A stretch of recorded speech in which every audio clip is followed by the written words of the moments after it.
Ja, mensen, ik zit op het Münsterplein en dan denk ik altijd aan het liedje. En op dat Münsterplein, daar staat een nieuw fontein. En we kennen het dan niet, maar als we op het Münsterplein zijn het nu een hele hoop terrassen. Maar midden tussen al die terrassen in, daar zit het winkeltje van Wiermans Genang, oftewel de Poppendokter. En je hebt het al, natuurlijk al gehoord vanuit de wandelgangen, maar ze gaan ermee stoppen. En dan ga ik eens even met de laatste Mohikanen spreken. Marley, Ja, en het gaat een keer gebeuren, hè? ja, ik heb er lang over na moeten denken, maar dan kunnen ze niet voor de goed blijven schuiven. Hè? Dus er moest op een gegeven moment een besluit nemen. Ja. En aangezien mijn conditie zo is dat ik het eigenlijk best nog wel 10 jaar had willen doen, maar dat er ook mankementjes komen, moet ik zorgen dat ik nu doe wat ik moet doen. En dat is op de dag dat de koning jarig was je bij de heer 80, klopt dat? Dan ben ik 80 jaar geworden. Mocht je normaal niet aan een vrouw vragen, maar ik moet zeggen, dat is dus niet goed. Nou, ik voel het af en toe wel. Ja, maar ik spit er niet zo heel wiet vanaf en ik kan dat wel beamen dat dat... Maar nu vertel eens even over die geschiedenis van deze winkel, want ja, ik heb nog zoveel van dit oude winkeltjes gekend. Ik was mevrouw Tulfer nog met haar...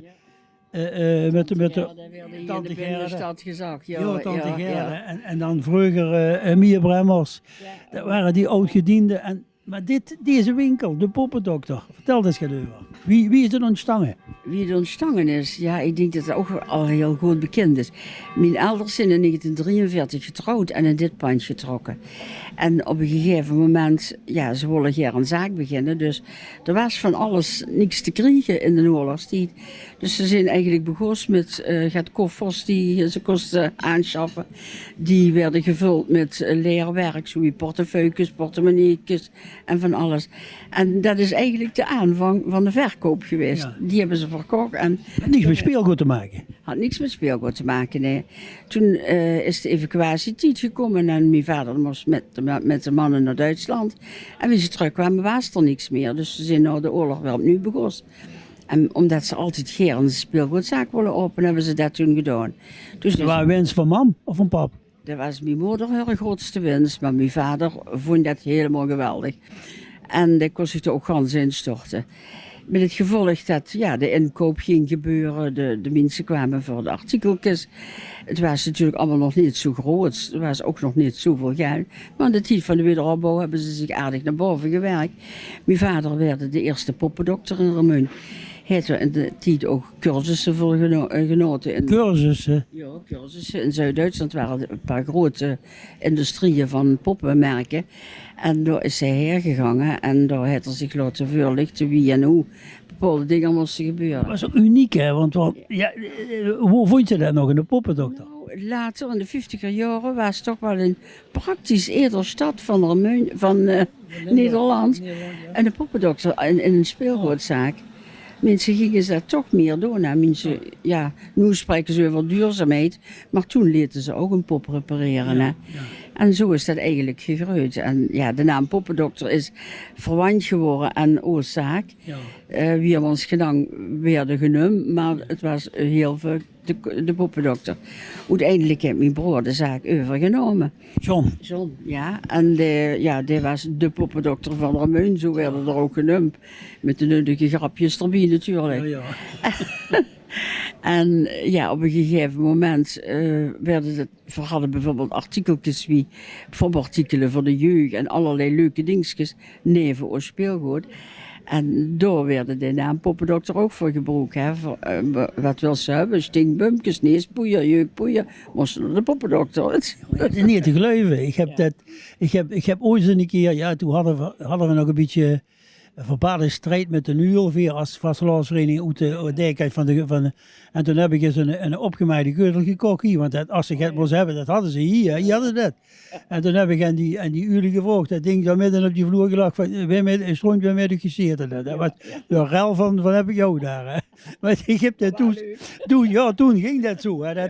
Gelukkig zijn die werelden veranderd en is er niet meer echte concurrentie, maar is het meer samen de vastelavond vieren. Ja, tot voor ongeveer 1,5 jaar heeft hij ook permanent in de keutel op de toonbank gelegen. Hè? Ja. Fijn in een bandje, zo verpakt. Met zo even een Roemuns of een Hollands strikje erin, gewoon voor degene. Ja. Maar ja, dat was... Humor waar hij was zat hier, of niet? Ja, hier is veel gelachen, Ja. veel humor gemaakt. Ja. Maar ook heel veel leuke herinneringen. Want ja, nu bekend is geworden dat ik gewoon sloot, toen komen mensen me bedanken.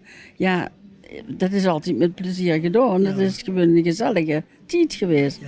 En voor mij ook een leuke invulling, omdat wie John gestorven is, moest de winkel of toe of we moesten er doorzetten. Maar Marley, even, nu zegt dat nu, is het niet voor een stuk geschiedschrijving? Moest je ook niet een biografie maken over want Loes, er straks is het verloren, hè? En het is misschien wel een idee.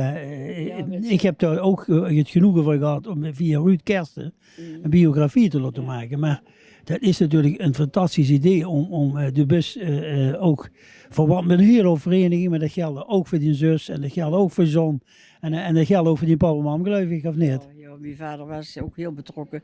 Ja, van zich gewoon echt een Remunse mensen. Hè? Ja. Van hoe zoet, en dat werden dus ook in dat liedje van Arnold Wassen, dat was zo op het vel geschreven. Hè? Ja, ja. Dat was gewoon, ik ben nu. En welk lezen bedoelt ze dan? Hè? Van Remun. Ja, Maar even, laat me even praktiseren. Ja, Ik heb me even nu niet in de kop.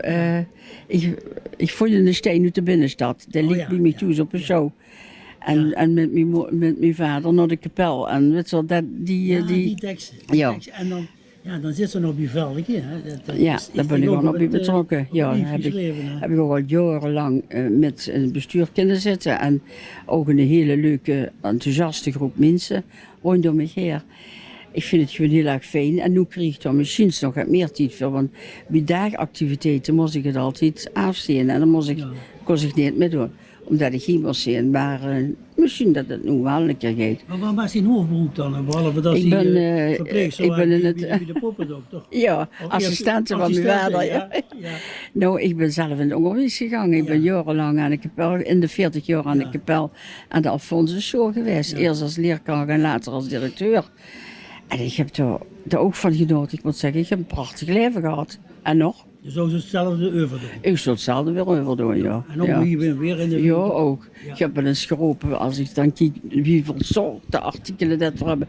Ik wil een sigarenzaak beginnen, maar ja, dat doe ik nu maar niet meer. Nee, maar dat is ook geen business meer. Nee, maar dat is wel een leuk winkeltje.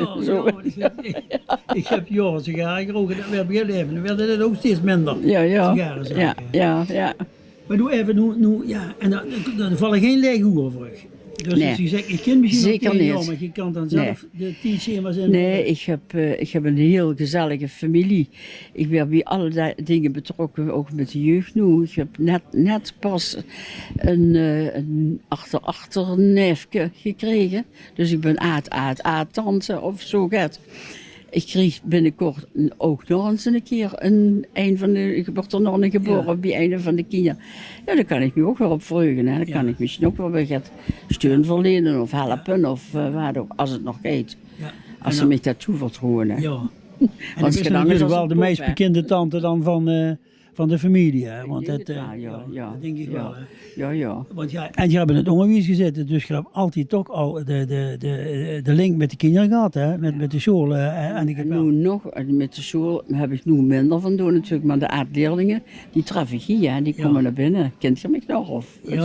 Ja, maar dat is toch leuk. Dat is gewoon. Maar dat heeft er wel mee te maken dat je nog midden in het leven staat. Kijk, als je ergens op een flatje zo, bij wie spreken, dat wil je niet. Nee, ik wil niet opgesloten zitten. Ik wil ook niet, zoals ze dat zo en zeggen, achter de geranium zitten. Nee.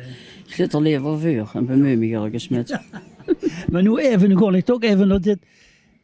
Wie lang is het dan nog open? Toen dat alles weg is? De cups niet meer in? Of, Op een gegeven moment heb ik het pand verkocht. En dan moet ik het leeg gaan verkopen. En daar ben ik nu al mee bezig. Maar het is ook natuurlijk, daar is het een beetje van afhankelijk. Maar je was net toch even getuigen dat hij nog een client achter de toonbank sting. En dan zag ik hier, dat kon ik nog wel even voor je regelen. Dus op een of andere manier blieft dat service gebeuren toch in zich opgesloten. Hè? Dat is heel moeilijk los te laten. Ja. Dat ze er wel eens gaat betekenen voor de mensen die hebben ergens behoefte aan. En dan denk ik, ja, zoals John ook, en zoals mijn vader en mijn moeder en mijn zusje ook. Die zorgden ervoor dat het er kwam als mensen het nodig hadden. En als dat nu nog in mijn makkelijk, dan blijf ik dat doen. Maar als dat niet meer gaat, als het over is, is het over. Dan kan ik het ook niet doen. Het kan ook nog vrij snel verkocht zijn, dus dan kan het ook snel over zijn, of niet? Dat kan, ja. Het kan 2 maanden duren, maar het kan ook 3 of 4 maanden duren. Daarom heb ik zo'n beetje zelf in de kop, 1 van het jaar, wil ik dat het eender is. Het is een beetje beangstigend, die duur de laatste keer die gooi. Ja, ik heb me er nog eigenlijk niet zo heel veel bij voorgesteld. Ik heb zo misschien omdat je het gevolg hebt. Nee, maar alles op een moment komen en dan moet het. Hè. Dan is het een kwestie van doen. Ja, maar kun je je voorstellen dat er mensen zijn in Remeun die dat gehoord hebben en die dachten, je hebt zoveel vrijwilligers al voor de camera gehad, maar Marlie, dat is zo'n bijzondere vrouw. Hier zit degene die dat bepaalt. Dus er waren dus niks aan. De mensen dachten, maar die heb ik hier getroffen, maar die heb ik op school getroffen, maar die heb ik hier, maar die heb ik getroffen. En dat geldt ook een beetje voor Hetty, hè? En ook voor John, want John was met de naast ook overal. Oh joh, dat wordt altijd, ja, dat was ook zijn ding, hè, naar de verenigingen toe en alles om mee te doen. Hij had ook beperkte tijd, dat was ook hier aan gebonden. Hè? Ja. Maar dan was er toch nog altijd wel gaat hoe dan afgezorgd was. nog gewoon? Nee, we hebben allemaal boven gewoond, wie voor kind waren. Ja, wie kind was. Wie voor kind waren we ging je naar school in de stad? Ik ging naar het Kloosterwijn, naar de school. Ja. Zonder iets wat hier op het klein college, hier achter ons. Ja. Het was allemaal dun bier. En ja, ik moet zeggen, we hebben hier de schoonste jeugd gehad, die zich maar voorgesteld. We hebben alleen het pand, geen tuin. Nee. Maar dat hebben we niet gemist, want we hadden dozen tuin. Hè? Ja, de plein voor de deur liggen. En daar werden altijd gespeeld, er kwamen altijd kinderen bijeen. Ja. En ja, dan trok ze met die vriendjes en die vriendinnetjes overal heen. Maar iets wat mij triggert, en wat ik de laatste weken in de interviews wel heel duidelijk gehoord heb, is heel vaak werden die kinderen ook gedwongen om in de voetsporen te treden van papa en mama. Dat is bij jullie ook wel een beetje, niet? Nee, dat is nooit gebeurd. Dus ik toch allemaal spontaan zelf? Wie ik zag dat ik in het onderwijs word, toen was dat prima. Mijn zusje wilde in eerste instantie geen apotheker weer. Maar dat is het, uiteindelijk heeft het voor dit gekozen. Toen kreeg mijn vader een hartinfarct. En toen had hij het naar het gebaaf en toen waren het op een gegeven moment zo van, ik kom in de winkel. En het heeft jaren metgedraaid in de winkel en geweldig gedaan en ook heerlijk. Dus het had ook al zijn vakdiploma's en zo erbij gehouden, omdat het dat eigenlijk geen wil. Ja, maar dat toch een achtergrond met gymnasium, zegt ze. Ja, maar dan nog, dat kost het hier ook heel goed gebruiken. Ja, precies. En het sprak zijn talen vloeiend. En dat waren gewoon heerlijk om te doen. En het is heel gelukkig geweest. Ik heb hem nooit horen zeggen dat het er spiet van dit gehad dat het niet gedaan heeft. Ja, maar dat is en we applauden hem natuurlijk wel het een eens aan. Toen was toch nooit in de pillenderij. Nee, maar maar uiteindelijk, iedereen heeft op een gegeven moment in zijn leven een ambitie. Ik wil bekker weer. Snap je? Maar ik ben ook nooit gewoon bekker. Ja, kan je bekker wie je spreken, maar ik ben nooit in de bekker gewoon. Nee. Ja, wat ik ook, maar en dus is in dat. We hebben samen wel een keer van die plankjes ontwikkeld, hè, van die leesplankjes, samen met Noem ook voor ook, maar ze zijn er niet meer. Hemels. Ja, Mark. Maar het bestoor weer, dan huurt het op, want dan sticht het niet meer, want toen was het hoofdverkoopplek, hè. Ja, dat is was ook ontzettend leuk om aan mee te werken, omdat het ook voor een goed doel is, hè. Ja. En dan is dit een plek waar mensen langskomen, waar mensen makkelijk binnenlopen. En dan ook denken dat ze het kunnen vinden, hè. Ja, maar die vinden mij wel. Ja, maar bedoel, we werden ook, stiekem werden dan ook weer, als ik Mark in de telefoon had, dan hadden we weer nu, we hebben de plankje gemaakt met de Begoens aan de ene kant en aan de andere kant Remuns. En dan zag ik... Proostplanksketser gemaakt. Ja, en het plankje van de Hartkerk gemaakt. Ja, ook daar waren ik ook bij betrokken. Ja, dat weet ik allemaal. Ja. Maar die zone is, en dan zag hij altijd, als Marlie met uit, dan gaan we beginnen. Hè. En dan moesten we altijd even op die verloste telefoon, ja. En dan gingen die nog op een paar verkoopplaatsen. Maar dit was natuurlijk wel de hoofdmoot. Ja, en dat heb ik toch wel voor heel veel verenigingen gedaan. Ook kaarten verkocht voor doorgesluist naar de mensen die er graag willen. Voor het mannenkoor, voor zang en muziek, voor allerlei instanties. Het was een beetje een half week ook. Ja, niet zo echt een kantoor, maar dat maar ze bedoel, mensen een komen plek- hier in een live situatie terecht, hè, willen een praatje maken. Ja. En Ja. dat vinden ze leuk. En ik merk dat nu ook. Ja, hier in de binnenstad zitten best wel wat bewoners. En dan wordt er gewoon gezellig, vergeet er neuzels, maar dan wordt er gewoon gezellig gebabbeld. En dan gaan ze weer en dan is het daar ook wel goed, hè. Dan vroeg je altijd even nog een anekdote. Heb je nog een leuke anekdote? Dat ze zegt, dat moet ik toch eens even vertellen wat me hier in de winkel gebeurd is. Nou, ik heb wel een leuke anekdote. Toen was leefde Hattie nog. En toen was Elm nog de kazerne van de Royal Air Force. Ja. En toen kwam hij zo'n hooggeplaatst Engelse militair. En die kwam met zijn beer, zo'n grote beer. En hij had er onder de arm. Dus die dochter was bij hem, die kwam in de deur, maar verder ook niet, want de hoor ik niet bij hem. Het was zo. Ja. This is my beer. Dit was zijn beer. Ja, en vertel eens, wat is er een beer krank? Ja, hij is krank. Hij moest inderdaad, er was een kleinigheidje aan gebeuren. Ja, en dan zegt hij tegen hem, maar dat oor, dat is maar half. Daar is een stuk goed moeten voor dat oog bij maken. Nee, zegt er, dat moet ongeveer geen enkel vuur werden. Want, zegt er, dat heeft mijn zuster gedaan, dat was jaloers dat ik de beer had. En dat moet ik hem nu nog kunnen verweten. En dat gebeurde op je Engels. Op zijn Engels. Op je Engels, ja. Hij had natuurlijk in de talen knoppel en ja. Dat hebben we allemaal wel gehad. En die leuk ook met de mensen kunnen converseren. Dat is gezellig als ze Dus die mogelijkheid hebben. je zou zo de outlet kunnen gaan rennen. Zo naar de outlet worden. Dan kan je nu een baantje krijgen. Ja, geweldig. Geweldig. Maar Loes, Munsterplein, hè, dat, altijd hier gewoond. Vertel eens even, vroeger als je spelen. Wat zal ik zeggen geweest? Een jaar of 18 denk ik, ja. Ik heb alleen een tijd lang op internaat gezeten. Dus toen was ik niet constant hier, maar verder. En daarna zijn we verhuisd naar Schöndelen. En ja, daar woon ik eigenlijk nu nog. Maar als kind heb je gerepen nog, hè?